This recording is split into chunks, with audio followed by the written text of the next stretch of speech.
Good afternoon, everyone. Thank you for coming to our meetup here in Walnut Creek. We have our guest speakers today, Candice Conti and her lawyer, Ray Simmons.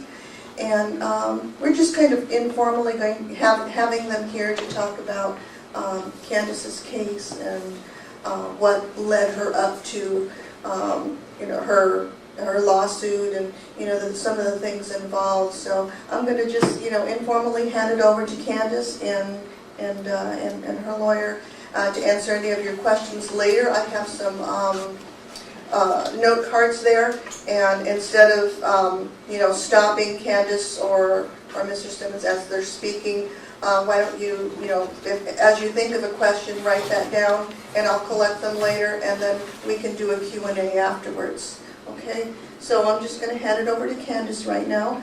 Candice, why don't you come over, and Candice Conti, everyone, pretty much Thank you. You had me all hooked up to this wireless microphone. It seemed a little impersonal. First, I definitely want to say thank you to everybody for everybody's support. I honestly couldn't be here without, one, my personal belief in God, two, this man over here, Ray Simmons, who's been beyond instrumental. He's made this happen and has taken my goal of taking this completely to task at heart and doing an awesome job with the case. Kelly, who wasn't able to be here today, she was teaching ice skating. Kelly Creech, who is also Rick's associate, who was there with me every day in court every day, and she's awesome, and she's going to be a great attorney. And I definitely want to thank you all for your support, the online support, the prayers. They have really helped me out a lot to kind of get through this aftermath. I guess to talk about really how and why we're here is in 2009, I had tried to go to the elders and talk to them about their policies and procedures in dealing with child sex abuse. As you probably have already heard from the case files and other information that's been brought out there, that Jonathan Kendrick had also gone on to molest a child after me. That was very upsetting to hear, and so I had come to the elders to talk about improving their policies and procedures. And as we all know, elders' main job is to protect the flock. That was one of my key things to talk to them about.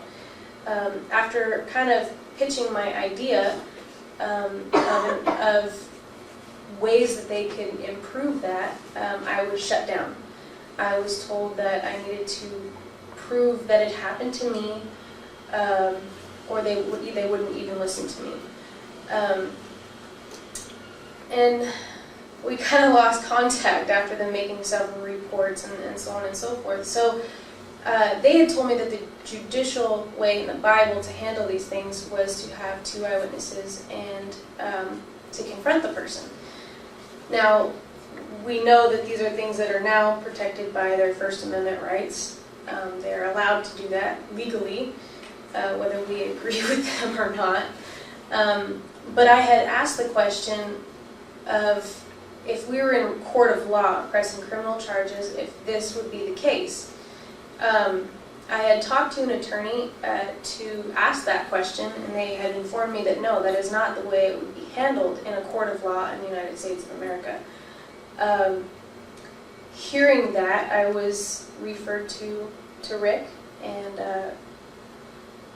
Rick has just been completely awesome. So that's kind of how it started. It did not start me trying to start a civil case. It didn't start by me trying to come after these people for anything. It started based and solely upon trying to improve their policies and procedures and to protect children. Now, having won and that's something else I have to appreciate too, is the jury's statement. The jury has made a large statement and a very meaningful statement to me. It was a very validating experience, and they made a statement to the organization that they do not agree with their policies and procedures. So for the next 2 years, while we have this win, hopefully, cross our fingers that it won't be overturned, I think it's an important thing to to shout this from the rooftops, to get as many people who can have that have good cases, to bring them to the forefront, to really go for the 1-2 punch. I know somebody said on one of the blogs that now they have a bloody nose. I think it's important to actually see that this is one of the only ways that we have in our legal system today to attack them and attack their policies and their procedures. This is one of the only ways that our legal system gives us to do this. So now that we have this verdict for the next 2 years, hopefully, it's a good time for everybody to step forward and tell their stories. That's pretty much how we're here. Okay.